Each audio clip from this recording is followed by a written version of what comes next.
ጠየቀኝ። ምን መሰለ በስራ ነው ወይስ በእምነት ነው አልከኝ። መልሰ እዛ በእምነት ነው አልኩ። አይደለም ጥያቄ እንደሱ አይደለም። ይኸው ጥያቄ ልድገምልኝ። ለኃጢአት ሞታል አልሞትክም? ሞቻለሁ።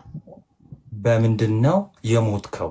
ምርጫ ከፈለክ ክርስቶስን በማመን ልጨርስልህ። ግራ እንዳትጋባ ማለት ግራ እንደው ካጋባህ አልኩና ምርጫ ሰጠውክ። ምን ሰጠው? በእምነት ነው የሞትከው ለኃጢአት ወይስ በጥምቀት ነው ወይስ በስራ ነው? በምንድን ነው የሞትከው? በምን? በእምነት። ጥቅስ ለተቀበሉት አይደል? ለሚያምኑት አይደል? እግዚአብሔር ልጆች የሆኑ ዘንድ ስልጣን ሰጣቸው ይላል። ዓለም ሁሉ በዲና ያደረገው ቆይ የገዛ ወገኖችም ያልተቀበሉት ያ ኢየሱስ ስለ እኔ ዋጋ የከፈለውን እሱን አምኜ በእሱ ስራ በእሱ ጸድቅ ያለው ብዬ እሱ በከፈለው አይደል? በክርስቶስ ሁሉም ነገር በክርስቶስ ነው የሆነው። ከእኔ የሆነ ነገር አይደለም ያልኩህ። በምንድን ነው የሞትኩት ስልህ በእምነት ብለኛል። መጽሐፍ ቅዱስ ጥቅስ አለ በእምነት ለኃጢአት ሞተናል የሚል። በእምነት ለኃጢአት ሞተናል የሚል። በስራ ለኃጢአት ሞተናል የሚል ታሳየኛለህ? በስራ አላልኩም እኔ የምለው በምን እንደሞትን እኛ እዚህ ውስጥ ያለን ክርስቲያን አይደለም። እኛ ደግሞ እናውቀዋለን። አንተ ደግሞ በጥምቀት የሚል ታሳየኛለህ? በጥምቀት የሚል ታሳየኛለህ? አንተ ደግሞ አሳያለሁ። እስኪ አሳየኝ። በጥምቀት ሞተናል የሚለውን አሳይ። እኔ አሳያለሁ። ይኸው የለኝም ካልክ አሳይሃለሁ። በእምነት የሚላል ቅድም የሆነ ልጅን ስታስረዳ እየሰማሁ ነበር። ለምሳሌ ዳይሬክትሊ ክፍሉን ላላውቀው እችላለሁ። ነገር ግን እንደ አንድ ፕሮቴስታንት ሀሳቡ ጥቅሱን ምናምን ኤግዛክትሊ ቨርሱን ላታውቀው ትችላለህ። የዛ የመጽሐፍ ቅዱሱን ጥቅሷን ካልከኝ ሰባብረህም ቢሆን ከነገርከኝ እኔ ክፍሉን አወጣልሃለሁ። እሺ ምን መሰለህ፣ እኛ ፕሮቴስታንቶች የምናምነው በክርስቶስ በተከፈለልን ክርስቶስ በዋለልን ስራ ነው። በሱ ስራ አምነን ነው እንድትረዳኝ ፈልገው። ጥምቀትን ደግሞ የምናደርገው ክርስቶስ ምድር ላይ ያኛውን ስርዓት ስላሳየን ለአዲስ ኪዳን ደግሞ ተምሳሌት ስለሆነ ሞትን በሚመስል ሞት ትንሣኤ በሚመስል ትንሣኤ ተባብረን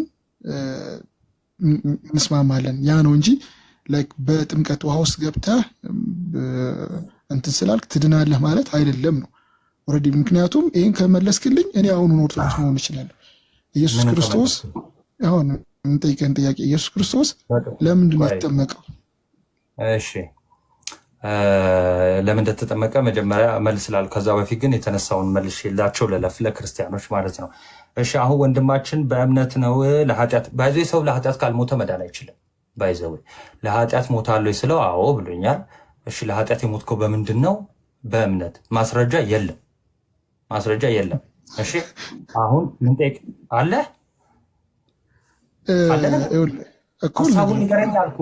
ሙሉ ኤፌሶንን ማንበብ ነው። ለዚህ ዕብራውያንን ማንበብ ነው። አንድ ቦታ ይናገር አንድ ቦታ አለ። እኔ አነብላለሁ። እታች ያሉትም አይሰለቻቸውም። ባይዘው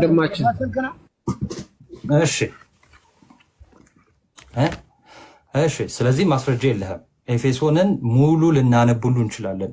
የለም በእምነት ሞተናል። እንደዚህ አይነት ነገር ናቸው። በቃ ጥቅስ ካለ ካወቀ ያምጣ፣ ከሌለው ዝም ይበል። ሶሪ አሁን ጸባይ ጥሩ ስለሆነ ነው። እሺ በትትና የምናወራ ግን እንዴት እንደሞትን ላስረዳ።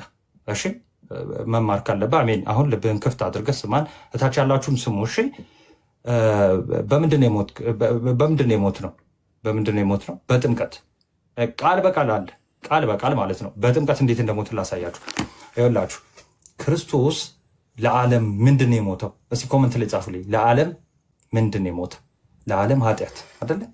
ክርስቶስ ለዓለም ሁሉ ኃጢአት፣ ስለ ኃጢአት ነው የሞተው። ለኃጢአታችን ነው የሞተው አይደለ? የት? መስቀል ላይ። መስቀል ላይ ክርስቶስ ለኃጢአት ሞቷል። ለማ? ለሁላችንም ኃጢአት። እሺ ለእኔ ለእናንተ ለሁላችንም ኃጢአት መስቀል ላይ ክርስቶስ ሞቷል። ከዛ በኋላ ሞቶ ደግሞ አልቀረም። የኛ ጌታ ተነስቷል። ኦኬ እኛ ህይወት እንድናገኝ ትንሣኤ እንዲኖረን ጌታችን መድኃኒታችን ኢየሱስ ክርስቶስ ሞቶ አልቀረም፣ ተነስቷል። አሁን ሐዋርያው ቅዱስ ጳውሎስ ይሄን ያዝ ያደርግና ምዕራፍ 6 ላይ እንዲህ ይላል። እዚሁ ምዕራፍ 6 ላይ ነኝ። እሺ ሰው ላስገባ እንዴ? ኦኬ ልቀጥል። አሜን። እየሰማ ነዋ እንዴት በጥምቀት እንደሞትን ማለት ነው። እሺ በዚህ እዚህ ላይ ብቻ አይደለም ሌላ ቦታ ላይም ሄጄ አሳይሃለሁ። ችግር የለውም እንዳታስብ። ቆላሴስ ላይ ሜጃ አሳይሃለሁ። እሺ እንግዲህ ምን እንላለን? ጸጋ እንዲበዛ በኃጢአት ጸንተን እንኑርን ካለ በኋላ አይደለም ለኃጢአት የሞትን እኛ ልብ በሉ ለኃጢአት የሞትን እኛ ወደፊት እንዴት አድርገን በእርሱ እንኖራለን አለ። በኃጢአት እንዴት እንኖራለን? እንዲሁም ጭራሽ እኮ ለኃጢአት የሞትን ያው አለ። አሁን እንዴት እንደሞትን ሊናገር ነው ሐዋርያው ቅዱስ ጳውሎስ። ከዛስ ምን አለ? ለኃጢአት የሞትን እኛ ወደፊት እንዴት አድርገን በእርሱ እንኖራለን ካለ በኋላ ወይስ ከክርስቶስ ኢየሱስ ጋር አንድ እንሆን ዘንድ የተጠመቅን ሁላችን ከሞቱ ጋር አንድ እንሆን ዘንድ እንደተጠመቅን አታውቁምን? ከምኑ ጋር ከሞቱ ጋር ኦኬ፣ በደንብ ቆይ ክሊር እናደርገዋለን። ምን ይላል? ከሞቱ ጋር አንድ እንሆን ዘንድ እንደተጠመቅን አታውቁምን አለ። እንግዲህ ክርስቶስ በአብ ክብር ከሙታን እንደተነሳ እንዲሁ እኛ በአዲስ ሕይወት እንድንመላለስ። አሮጌ ሕይወት ነበረን አይደለ? አሮጌ ሕይወት ነበረን። ከዛስ በአዲስ ሕይወት እንድንመላለስ አለ። በአዲስ ሕይወት እንድንመላለስ ከሞቱ ጋር አንድ እንሆን ዘንድ በጥምቀት ከእርሱ ጋር ምን አለን? ተቀበርን። መጀመሪያ ከምኑ ጋር ነው? ከሞቱ ጋር ማለት ባይዘዌ ሶሪ በጣም አሜን አለሃ ከሞቱ ጋር ማለት ነው። ቆላስይስ 2:12 አወጣልሃለሁ። ችግር የለው። አንድ አይነት ሀሳብ ነው ያለው። መጀመሪያ ይህንን እንፍጠር። ከክርስቶስ ኢየሱስ ጋር አንድ እንሆን ዘንድ እንደተጠመቅን አታውቁምን? ከዛ በኋላስ ከሞቱ ጋር አንድ መሆን ማለት መሞት ማለት ነው። ከሞቱ ጋር አንድ መሆን ማለት ከሞቱ ነው ያልኩት። ከክርስቶስ ሞት ጋር አሜን አለ አለው። እንትን ነው እኮ ሪፕሌስመንት። አሁን እኮ ምሳሌ ነው፣ ለመቀበል ዝግጁ ስላልሆንክ ነው እንጂ ምሳሌ ነው። አሁን ቆላስይስ 2:12 አሁን ቆላስይስ ላይ ይላል። እዚህ ውስጥ ምሳሌ ነው የሚል እዚህ ውስጥ ምሳሌ ነው የሚል ሮሜ መልእክት ውስጥ አቀበላል። ስንት ነው? እሺ ናታኒ ቆላስይስ 2:12 ላይ እንደዚህ ይላል። ቆላስይስ ላይ አንድ አይነት ሀሳብ እንደሆነ ባይዘዌ ፕሮሚስ ዩ አስረድቼ ነው የምትወጣው። ችግር የለውም። ይኸው ከሁለቱ ከሮሜና ከቆላስይስ አልወጣልህም። ቆላስይስን በደንብ ነው ማስረዳት። ችግር የለውም ከፈለግን ማለት ነው። ምንም እንዳታስብ። የመጀመሪያ የምጠይቀህን መልስልኝ።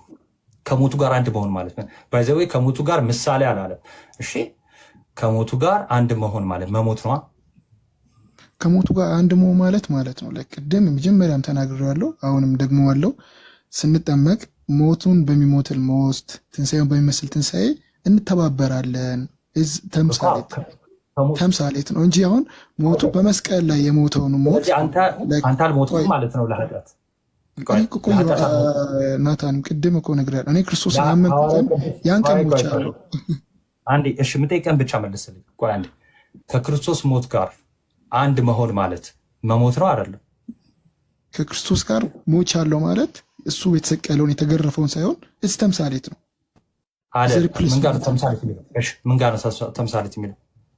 ኦኬ ምን ማለት ነው? አንድ ነው ማለት ምን ማለት ነው? ለአንተ በቃ ተምሳሌት የሚለውን እሺ በቃ ይሄው የምጠይቀን ካልመለስክል ላንብላቸው ወይም አንተ ንገረኝ እስኪ። ተምሳሌት የሚለው ምን ጋር ነው? ትንሽ ምንም አሁን እኮ ቃላቶቹ መስጠት ተምሳሌት የሚለው መጽሐፍ ቅዱስ ላይ አውጣ እያልከኝ ነው። ትልቅ ክሌም ያደረግከው ኧረ ቆይ ክሌም ያደረግከው በጣም ትልቅ ቃል ተጠቀምክ። ምን ተምሳሌት የሚል ሐዋርያ ቅዱስ ጳውሎስ አላለ። በቃ ይኸው እኔ እስካሁን የተጠቀምኩት ሐዋርያ ቅዱስ ጳውሎስ እንዳለ ከራሴ የጨመርኩት ነገር የለም።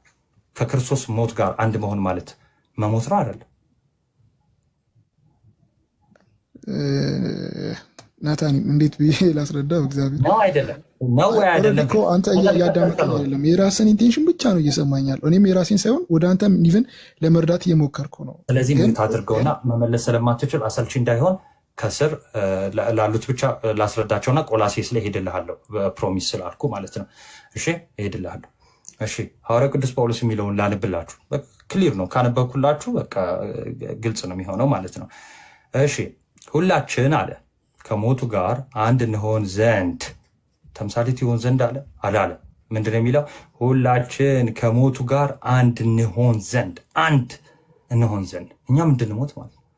በዚህ እኛ እንሞት ዘንድ ማለት ነው። ምንም ሌላ እንትን አለ። በቃ እኛ መሞት አለብን።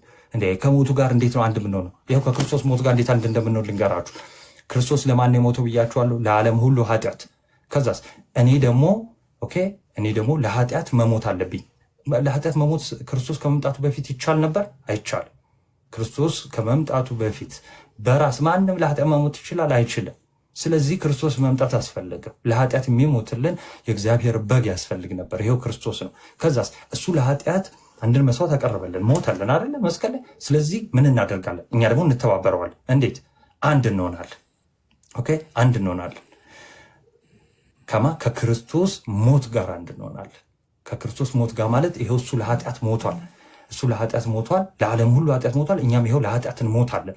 ለኃጢአት ምን ሞተው በራሳችን ነው አይደለም። ይሄው ከክርስቶስ ጋር አንድ ሆነን ይሄው እሱ ለኃጢአት ስለሞተልን በዚህ በጥምቀት ለኃጢአት እንሞታለን። ልቀጥል። ሁላችን እንደተጠመቀን አታውቁምን? እንግዲህ አለ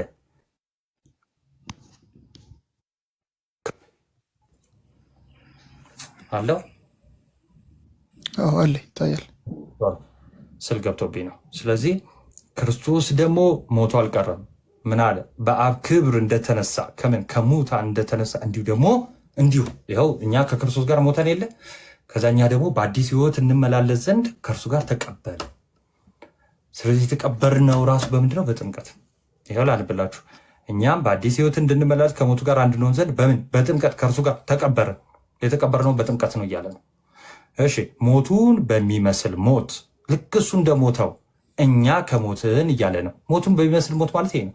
ሌላ ምንም እንትን የለው። ተምሳሌ ምናምን ያለው ሌላ ነው። ሞቱን በሚመስል ሞት ካለ በቃ ይኸው እሱ እንደሞተው ማለት ነው። ሞቱን በሚመስል ሞት ከማ ይኸው እዛው ሲመልስ ከእርሱ ጋር ከተባበርን። ሞቱን በሚመስል ሞት ማለት ቅድም ያስረዳኋችሁ ይኸው የእሱ ሞት ምን አይነት ነበር? የክርስቶስ ሞት ምን አይነት ነው? ለኃጢአት የሆነ ለኃጢአት ሁሉ ለዓለሙ ሁሉ ኃጢአት የሞተው ነው አይደል? ይኸው ልክ እኛም ደግሞ እሱ እንደሞተው የሚመስል ሞት እንሞታለን። ከእርሱ ጋር መተባበር ማለት ነው፣ አንድ መሆን ማለት ነው። ስለዚህ ምን አለ? ሞቱን በሚመስል ሞት ከእርሱ ጋር ከተባበርን አለ ትንሣኤውን በሚመስል ትንሣኤ ደግሞ እንተባበራለን። መቼ ነው? ኮሜንት አብራላቸው ባሮኬ። መቼ ነው የምንተባበረው? ትንሣኤ የሚሆነው መቼ ነው? ክርስቲያኖች ይጻፉልን። ትንሣኤ የሚሆነው መቼ ነው? ባይዜ ትንሣኤ የሚሆነው መቼ ነው? ይኸው ከክርስቶስ ጋር ሞተናል። ከዛ በአዲስ ሕይወት እንድንመላለስ ተቀብረናል። አሮጌ ሰዋችንን አስወግደናል። ትንሣኤ መቼ ይሆናል? መቼ ይሆናል ትንሣኤ? ጻፉልኝ ኮመንት ላይ። ትንሣኤ የሚሆነው መቼ ነው? ትንሣኤ እናምናለን አይደል? አንዱ ምን አለ? ተረት ሮሜ 6 እኮ ነው። በጣም ነው የሚገርም። ከሙታን ስንነሳ ትንሣኤ ይሆናል አይደል? ከሙታን ስንነሳ ትንሣኤ ይሆናል። ክርስቶስ ዳግም ሲመጣ ምን ይሆናል? ክርስቶስ ዳግም ለጌታ ለፍርድ ዳግም ሲመጣ ሁላችንም ምን እንላለን? እንነሳለን። ትንሣኤ ይሆናል። ለምን? ይኸው የትንሣኤ በኩር አለ። ሞተን አንቀርም። ይኸው ትንሣኤ ይሆናል። ግን ትንሣኤን አሁን እኛ በጌታ የሆነውን ትንሣኤ ለማግኘት ክርስቲያን መሆን አለብን። አዎ፣ ይኸው ትንሣኤ እንዲሆን መጠመቅ አለብን።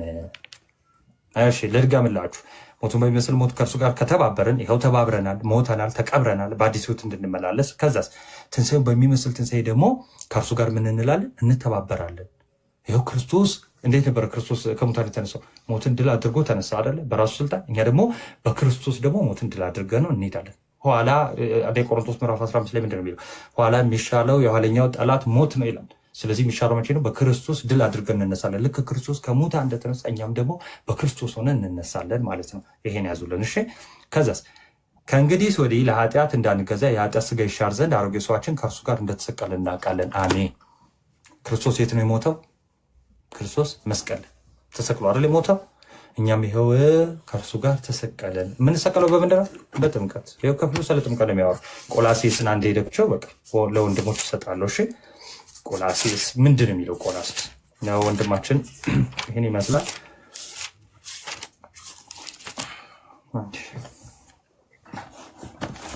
እሺ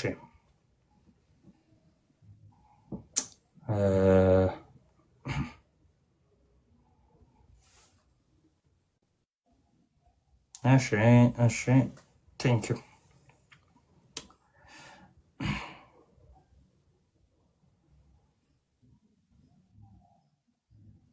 እሺ ከ10 ጀምሮ ላንብላችሁ። ይኸውላችሁ ቆላሴስ 2:10 ጀምሮ ላንብላችሁ ማለት ነው። 9 ጀምሮ። እሺ በእርሱ የመለኮት ሙላት ሁሉ በሰውነት ተገልጦ ይኖራል ካለ በኋላ ለአለቅነትና ለስልጣናት ሁሉ ራስ በሆነ በእርሱ ሆናችሁ ተሞልታችኋል አለ። ኦኬ ተሞልታችኋል አለ። 11 ላይ ምን ይላል መሰለህ? የስጋን ሰውነት በመክፈፍ ሐዋርያው ቅዱስ ጳውሎስ አሁን አንብበን የመጣ ነው ምንድን ነው ሰዎች አሁን አንብበን ምን መተናል? ሮሜ 6 ላይ ምን አንብበናል? የኃጢአት ስጋ ይሻር ዘንድ አሮጌ ሰዋችን ከእርሱ ጋር እንደተሰቀለ እናምናለን፣ የሞተ እስከ ኃጢአቱ ጸድቋል ይላል አይደል? አሮጌ ሰዋችን ምን ብሏል?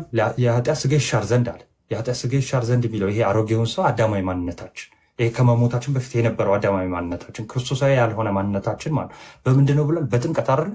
እሱን እዚሁ ጋር በጥምቀት እንደሆነ አሳያቸዋለሁ። ስለዚህ ምን አለ? ሮሜ 6 ላይ እንድታገናኙ በደንብ ስለፈለግኩ ነው። የኃጢአት ስጋ ይሻር ዘንድ አሮጌ ሰዋችን ከእርሱ ጋር ምን አለ? ተሰቅሏል አለ። ኦኬ እንድትሰቀል እናምናለን ብሏል። እሺ ምን ይል ዘንድ? የኃጢአት ስጋ ይሻር ዘንድ። የኃጢአት ስጋ ይሻር ዘንድ የኃጢአትን የሻረው ክርስቶስ በምንድን ነው? ኃጢአትን የሻረው በሞቱ በመስቀሉ አይደለ? በሞቱ አይደል? ልክ እኛ የኃጢአት ስጋችን የሚሻረው ይሄው በሞት ነው። በክርስቶስ። እንዴት ሆነ? በክርስቶስ ሆነ። እንዴት? በጥምቀት ስንጠመቅ ከክርስቶስ ሞት ጋር አንድ እንሆናለን። ለኃጢአት እንሞታለን፣ አሮጌውን ሰው እንገለዋለን አይደል? ይደመሰሳል፣ ይጠፋል ማለት ነው። እና በሌላ ምሳሌ አድርጌ በኋላ እነግራችኋለሁ ጥምቀት ላይ ማለት ነው። እሺ ልመልስልህ። 11 ላይ እንዲህ ይላል ቆላሴስ 2:11 ምን አለ? የስጋንም ሰውነት በመክፈፍ በክርስቶስ መገረዝ የስጋን ሰውነት በመክፈፍ በእጅ ባልተደረገ መገረዝ በእርሱ ሆናችሁ ደግሞ ተገረዛችሁ ይላል። በእጅ ያልሆነ መገረዝ አለ። ኦኬ በእጅ ያልሆነ መገረዝ ምንድን ነው? በእጅ የሆነ መገረዝ አለ ማለት። በእጅ የሆነ መገረዝ ምንድን ነው? በብሉይ ኪዳን ለአብርሃም ምልክት ይሆን ዘንድ ኦኬ ምልክት ይሆን ዘንድ የምን ምልክት? የኮቨነንቱ ወይም የኪዳኑ። ኪዳን ማለት ስምምነት ማለት ነው። እሺ ኪዳን ማለት ስምምነት ማለት ነው። እግዚአብሔር ከህዝቡ ጋር በጣም በተለያየ ጊዜ በብዙ መንገድ ስምምነት ያደርጋል። ለምሳሌ የመጀመሪያው በምንድን ነው? ከነ ኖህ ጋር ከነ ሙሴ ጋር እንደዚህ ስምምነት ሲያደርግ አይተናል። ቃል ኪዳን ሲገባ ማለት ነው። ከአብርሃም ጋር ቃል ኪዳን ገብቷል አይደል? ኮቨነንት አለ አይደል? የአብርሃም ኪዳን አለ እና የኪዳኑ ምልክት ምንድን ነው? መገረዝ ነው። ምንድነው መገረዝ? ወንዶች በ8 ቀናቸው ሕፃን ከሆኑ ትልቅ ከሆኑ በትልቅነታቸው ብቻ እስራኤላዊ ስማ እግዚአብሔር አምላክ አንድ ነው የሚል ይመሰክሩና ይገረዛሉ። ለዛ ነው እግዚአብሔር ምን አለው አብርሃምን? በቤት ያለ ወንድ ልጅ ሁሉ ባሪያም ለምን አይሆንም? ልጅህም የራስህም ዘር ለምን አይሆንም? ይገረዝ፣ ወደ ኮቨነንቱ ይግባ የሚል ትእዛዝ ሰጥቶታል። ስለዚህ መገረዝ ማለት በብሉይ ኪዳን በእጅ የተደረገ ነው። እንዴት? የወንዶችን ስጋ መቁረጥ ማለት ነው። ስጋውን መክፈፍ ማለት ነው። አላስፈላጊ የሆነውን ስጋ መክፈፍ ማለት ነው። እሺ በእጅ የተደረገ ምን አልኳችሁ? አላስፈላጊ የሆነው ስጋ መክፈፍ ማለት ነው። ዩአር ኮንፊውዝድ ይለኛል። ስለ ግዝረት ነው ኮንፊውዝድ ሆንኩት። አንዴ ኮመንቱን አትፉት። እሺ ምንድነው የሚባለው? እሺ ሸለፈትን ማስወገድ ማለት ነው አይደለ? ቃሉን ካልተሳሳተ ስለ ኮመንቱን አንዴ መኩ አትፉት። ስለዚህ ያ በእጅ ይሆናል ማለት ነው። አንዴ ኮመንቱን አትፉ። እሺ በእጅ የተደረገ ይሆናል። አሁን ግን አለ ሐዋርያው ቅዱስ ጳውሎስ ምን አለ? የስጋን ሰውነት በመክፈፍ በክርስቶስ መገረዝ በእጅ ባልተደረገ መገረዝ በእርሱ ሆናችሁ ደግሞ ተገረዛችሁ። ስለዚህ በክርስቶስ ሆናችሁ ተገረዛችኋል። ግን በእጅ ሆነ አይደለም። በእጅ ሆነ አይደለም። እሺ በእጅ ሆነ አይደለም። እንደ ብሉይ ኪዳኑ እንደዚህ በምላጭ በባልጩት የሆነ አይደለም። አሁን ግን በክርስቶስ ሆነን በእጅ ያልተደረገ መገረዝን ተገርዛችኋል። ስለዚህ አሮጌውን ስጋችሁን አስወግዳችኋል እያለ ነው ማለት ይኸው የስጋ ሰውነትን መክፈፍ ማለት ይሄ ነው። ስለዚህ የስጋን ሰውነት እንዴት ነው የምንገፈው ብሎናል ሮሜ 6 ላይ ካስታወሳችሁ። አሮጌ የኃጢአት ስጋ ይሻር ዘንድ አሮጌ ሰዋችን ምን ብሏል? ተሰቅሏል። ስለዚህ ሞተ፣ ከኃጢአት ጸድቋል። ስለዚህ በአዲስ ህይወት መነሳት አለብን አለ። እንዴት አለ ይሄ ወንድሜ? እንዴት ነው ናቱ? ይሄ ጥምቀት እንዴት ነው? ይኸው መልሱ ልንገራችሁ። 11 ላይ የስጋን ሰውነት በመክፈፍ በክርስቶስ መገረዝ በእጅ ባልተደረገ መገረዝ በእርሱ ሆናችሁ ደግሞ ተገረዛችሁ ካለ በኋላ ይኸው 12 ላይ በጥምቀትም ልብ በሉ 12 ላይ በጥምቀትም ከእርሱ ጋር ተቀበራችሁ። በጥምቀትም ደግሞ በምን? በጥምቀትም ደግሞ ከሙታን ባስነሳው በእግዚአብሔር አሰራር በማመናችሁ። በምን? በጥምቀት ከሙታን ባስነሳው በእግዚአብሔር አሰራር በማመናችሁ ከሙታን በማመናችሁ ከእርሱ ጋር ተነሳችሁ ይላል። ስለዚህ ከእርሱ ጋር የተነሳ ነው በምንድን ነው? በጥምቀት። እንዴት? ከሙታን ባስነሳው በእግዚአብሔር አሰራር በማመናችን በምን? በጥምቀት እንነሳለን ማለት ነው። ስለዚህ በጥምቀት ነው የምንቀበረው የምንነሳው እያለ ክፍሉ ግልጽ ነው። አንዴ ልገምላችሁ። በጥምቀት ከእርሱ ጋር ተቀበራችሁ። እሺ በጥምቀትም ደግሞ ከሙታን ባስነሳው በእግዚአብሔር አሰራር በማመናችሁ ከእርሱ ጋር ተነሳችሁ። እናንተ እናንተ በበደላችሁና ስጋችሁን ባለመገረዝ ሙታን በሆናችሁ ጊዜ ከእርሱ ጋር ሕይወትን ሰጣችሁ፣ በደላችሁን ሁሉ ይቅር አላችሁ። ስለዚህ ከክርስቶስ ኢየሱስ ጋር ሕይወትን የምናገኘው ከክርስቶስ ኢየሱስ ጋር አንድ ነው። በምንድን ነው? አምነን ስንጠመቅ በጥምቀት። ለዛ ነው ሮሜ መልእክት ምዕራፍ 6 ቁጥር 2-3 ላይ ምንድን ነው የሚለው? ከክርስቶስ ኢየሱስ ጋር አንድ ትሆኑ ዘንድ የተጠመቃችሁላችሁ ክርስቶስ ገላትያ 3:27 ያለውን አመጣሁት። ከክርስቶስ ኢየሱስ ጋር አንድ እንሆን ዘንድ እንደተጠመቀን አታውቁምን ይላል። ገላትያ 3:27 ደግሞ ከክርስቶስ ኢየሱስ ጋር አንድ እንሆን ዘንድ የተጠመቀን ሁላችን ክርስቶስ ለብሰናል። ስለዚህ ክርስቶስ የምንለብሰው አሮጌውን ስጋ የምናስወግደው በጥምቀት ነው ይላል። እሺ ይህን ይመስላል። ሀሳብ አለ? አሜን። እኔ ደግሞ አንድ ደቂቃ ላውራ። እሺ የእግዚአብሔር ይባርክህ። ያወራውን ሁሉ ሰምቻለሁ። በክርስቶስ የተደረገልንን ነገር ሁሉ ለማስረዳት ሞክረሃል። እግዚአብሔር ይባርክ። በጥምቀትም ከእርሱ ጋር ተቀበራችሁ፣ በጥምቀትም ደግሞ ከሙታን ባስነሳው በእግዚአብሔር አሰራር በማመናችሁ ከእርሱ ጋር ተነሳችሁ የሚለውን ቆላስይስ 2:12 ላይ ያለውን አሪፍ አድርገህ አስረድተኛል። እኔ ማምነው በመጀመሪያ ያው ክርስቶስ ራሱ ከዛ በፊት የንስሐ ጥምቀት እና ዮሐንስ ያደረጉ ነበር። ንስሐ ያስገባቸው ነበረ። ቅድም ራስህ ያልከኝ ነገር ነበር። የድሮ ሰዎች ሲገረዙ የነበረው በእጅ የሆነ መገረዝ ነበረ አይደል? ጳውሎስም ያስተምራቸው ነበር። እንደውም የልብ መገረዝ ነው እንጂ የስጋ መገረዝ ያን ያህል እያለ ያስተምራቸው ነበር። ይህ የምታውቀውም ክፍል ነው። ኢየሱስ ክርስቶስ በዮሐንስ ጥምቀት ላይ መጥምቁ ዮሐንስ ላይ ይሄኛውን በንስሐ ጥምቀት የሚጠመቁበትን ኑ እናንተ የፉኝት ልጆች እያለ ሲያጠምቃቸው የነበረውን አሁን ግን ይሄ ቅድም በእጅ የሚገረዘውን ስርዓት አሁን ደግሞ ኢየሱስ ክርስቶስ በሚፈጽመው በመስቀሉ ቅድም እንዳልከው ለኃጢአታችን በመስቀሉ ዋጋ በመክፈሉ ይሄኛውን የጥምቀት ስርዓት ለኛ በውሃው ስንገባ እንደተቀበርን ከዛ ደግሞ ይሄ ከሙታን ባስነሳው በእግዚአብሔር አሰራር ደግሞ ስናምን ደግሞ ከእርሱ ጋር እንደተነሳን የሚገልጽ ነው። አሁን ትልቁ እሺ አይደለም በምንድን ነው ተነሳን የሚለው? ከሙታን ባስነሳን በእግዚአብሔር አሰራር በማመናችን። ያ ማለት ኢንክሉድ የሚያደርገው የክርስቶስን ስራ ኦላ ቦት በቃ ይኸውልህ የክርስቶስ እሺ ቆላስይስ ምን በጥምቀት እንድል ነው አይደል? አንተ ማለት ምን ትለኛለህ? ይሄው በጥምቀት መጽሐፍ ቅዱስ ግን ቆይ አሁን ይኸውልህ ይሰማዋል ነበር እስካሁን።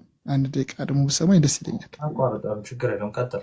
እሺ መጽሐፍ ቅዱስ እሺ እኮ አሁን ስሳሳት በኋላ ታርመኛለህ። ከመሀል ላይ ከገባብኝ ግን ዲስትራክት አደረገኛለህ፣ ሀሳብ ይጠፋብኛል።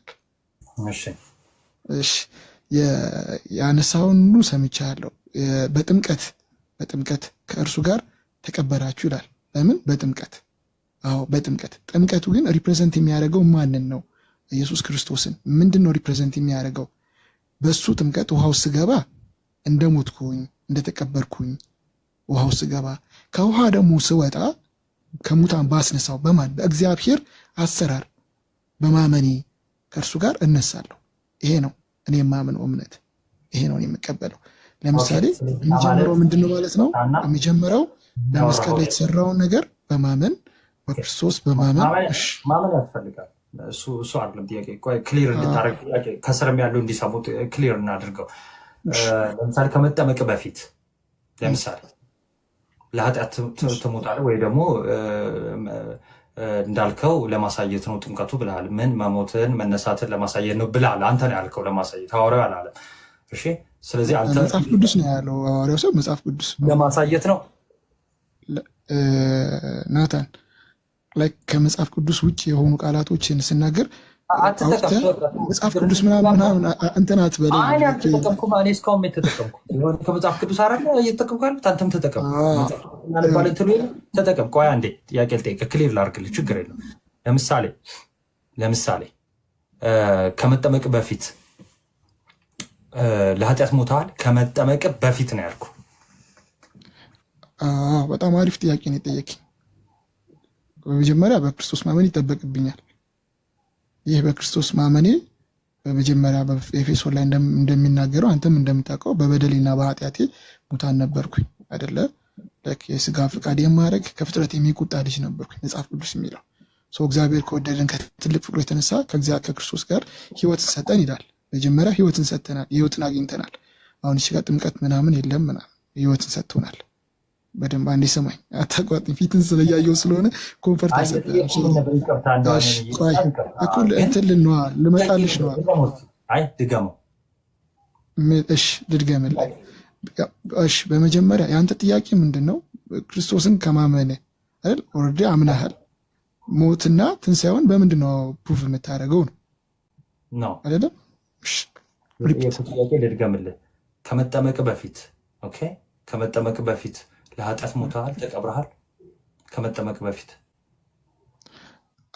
ለምንድን ነው? በክርስቶስ ያገኘሁት እምነት አለ። ክርስቶስ ደግሞ የአስተማሪ መንገድ አለ። ምንድን ነው የአስተማሪ መንገድ? እሱ ራሱ በዚህ እኔን ትመስላላችሁ፣ በዚህ እኔን ትተባበራላችሁ ካለ ያንን ነገር አድርጋለሁ። አይ የጠየኩ ጥያቄ አሁንም አሜን፣ በጣም እንትን እንዳይሆን አልተመለሰልህም አሁን? አዎ እኔ የጠየኩ በቃ አዎ ወይ አይ።